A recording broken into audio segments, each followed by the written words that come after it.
Pokemon's a sneaky little series. It's got its grubby little mitts on basically everything and makes ridiculous amounts of money. So let's have a look at 10 times that Pokemon infiltrated other game series. Hormone Knight. The hell is a Hormone? Oh, it's a rhythm game. I need to play one of these one day. Game Freak is best known for developing the Pokemon series, but it has created some other standout games in between releases. Yeah, everyone remember the Town? Remember when everyone was hyped for Town? Wow, what a good game that was! The 3DS's Hormone Knight is a rhythm platformer that follows Tempo, a young boy who must save his kingdom from aliens called the Noizoids. This is straight up a Mario background. You can't convince me otherwise. Game Freak correctly assumed we'd want to play stages set to Pokemon music, and so implemented 5 bonus levels unlocked after beating the story. I mean, when you have a cash cow and you're trying to do something else, of course you're gonna throw it in there. You're gonna implement it. Why not? They're just as fun to play through as the other levels, if not more so. Set to songs like the Champion Battle, Gym theme, and Bicycle theme, and with plenty of Pokemon imagery, it was a delightful surprise to fans. You know people are gonna be like, oh, I know that one, I know that song, whereas with the other levels, they're gonna be like, oh, I mean, yes, it's kind of nice, but the Pokemon levels, it's, oh, I know that one. That one gave me serotonin in brain. The Legend of Zelda. Okay, it does sound pretty good. The Ocarina of Time. Zelda. And Majora's Mask. Wait, this is like 2 years after the Pokemon games originally came out. What? It was in Zelda? Never actually played these games before. Ocarina of Time features 2 trading side quests. The one for young Link involves selling various masks to NPCs, the first of which is called the Keaton Mask. The mask's resemblance to Pikachu is uncanny, but Nintendo went a couple of steps further to make it obvious.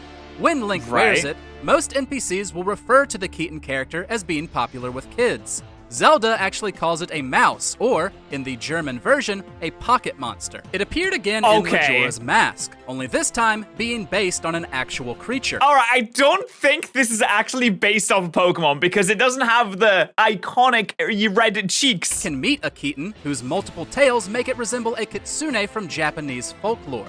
I don't think this is a Pokemon reference. This just so happens to be the same creature for which the Pokemon Ninetales was inspired by.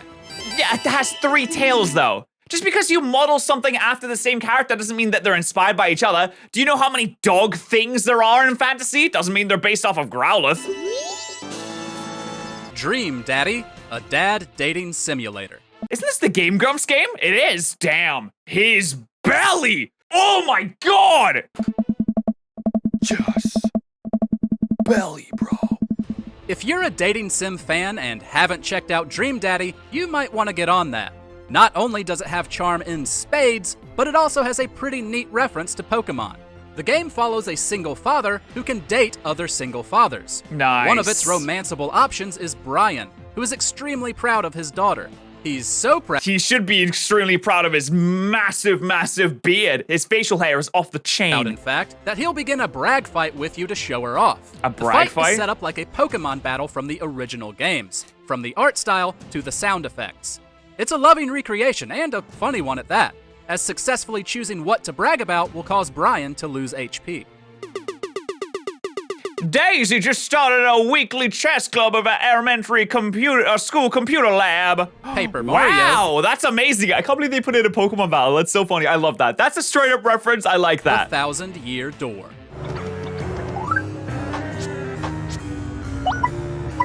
The Pokemon reference in the What was the purpose of that, like, sound bit? Nothing happened. Second Paper Mario game is small, but neat nonetheless. Sorry, my inner YouTuber comes out whenever I watch videos and like, why did they edit this in this way? Why did they put this here? Why did they do this? I love thinking about how videos are edited and how they come together and what makes them good. Early on in the game, Mario and Goombella will come across Petalburg, a normally very bright and cheerful place to live. In order to reach Wait, Petalburg? Tails Castle, they must first collect the Sun and Moon Stones, which— Oh, yeah, the Sun and Moon Stones. Wait, this is 2004. Sun and Moon didn't come out until 12 years after this. act as keys. The town of Petalburg shares its name with a city introduced in the Generation 3 set of Pokemon games. They're just Sapphire like sister and Ruby. cities. And of course, Sun and Moon Stones can also be found in Pokemon, where they're used to evolve certain creatures. That's true, I guess. This wasn't the That's last true. time a Mario I actually forgot that the Moonstone existed. location would reference Pokemon. Super Mario Galaxy's buoy-based galaxy features a planetoid that highly resembles a Pokeball. Skull Okay, Girl. I'll give them that. It's a little stretchy because it kind of doesn't resemble the Pokeball colors of any Pokeball that exists, but I'll give them that. Skullgirls? Oh my god, I don't care if they take my skull. Holy, have you seen these curls? Skullgirls is packed with various pop culture references, including some pretty cool Pokemon ones. Most of them have to do with voice lines, such as the announcer shouting it's super effective whenever you beat an opponent without taking damage. Okay, that's not what that means though. It's flawless victory. Trust us when we say that never gets old. It should just be super effective when you hit them for a lot of damage. I'm just saying, I'm just throwing it out there for it not to be entirely The accurate. character Peacock makes several references to the anime. When squaring off against Philia, she'll say a wild schoolgirl appears. And when she Wild schoolgirl appears, that's not what you want to hear. uses her jumping heavy kick, she'll sometimes yell, "I choose you." Additionally, the character Double, who uses shape-shifting to fight her opponents, Huh? This is a sheet. Oh, I see the booba. It's like on the right side. On the other side, it looks like a mouth, which is kind of really creepy and gross. has an alternate costume that makes her look like a demonic Ditto. That's okay. No, that is not a ditto. Don't even lie to me. The Simpsons game. Oh my god, this game was so good. I played this game back in the day. It's like the one good Simpsons game apart from Hit and Run. Simpsons Game. This game is awesome. Pretty much every level of the Simpsons game is overflowing with references and Easter eggs, so it's no surprise they fit Pokemon in there. During the big super happy fun game level, Homer and Lisa find themselves in a Japanese-themed world. At a certain point, the pair must complete 3 turn-based Sparklemon battles. Oh, that's straight up a Pokemon fight. Instead of having their own creatures, Homer and Lisa have to face them themselves with a variety of abilities. Does he have 3 legs? Does Jimbo over here have 3 legs? Because there's something going on in the middle. He's carrying a Dumpy around with him. While they're not exactly Pokemon, the reference is obvious. And the creatures do look like Simpsons versions of Pokemon, like Squirtle and Ponyta. Do they? Show me where Squirtle is. Smooth move, Ratatulax. Ratatulax? Okay, that's definitely a reference. Super Mario Maker.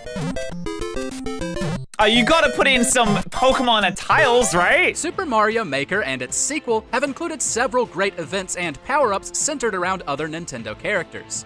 For the 20th anniversary of Pokemon in Lucario? 2016, Nintendo created an event course called I Choose You. In it, you'd play levels themed around the original 3 starters, Bulbasaur, Squirtle, and Charmander.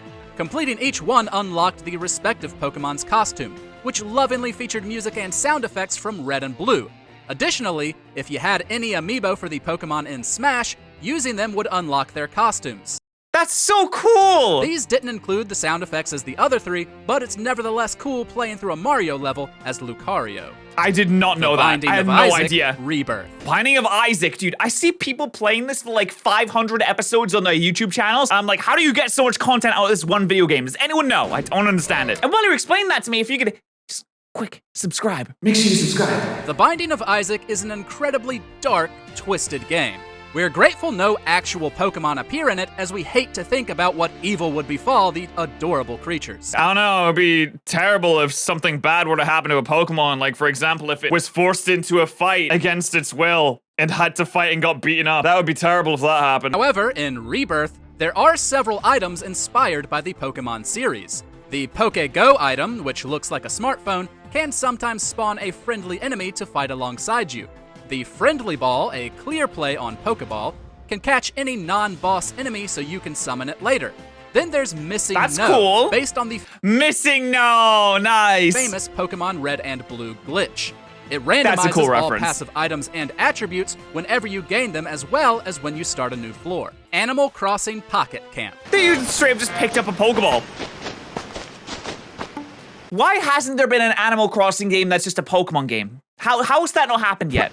Pocket Camp may be far from the best Animal Crossing game, but it has held several great crossover events with other Nintendo franchises like Super Mario. In 2018, the mobile game held the Pokeball Scavenger Hunt event, where users could craft clothes and different pieces of furniture by collecting enough Pokeballs and Leaf tickets.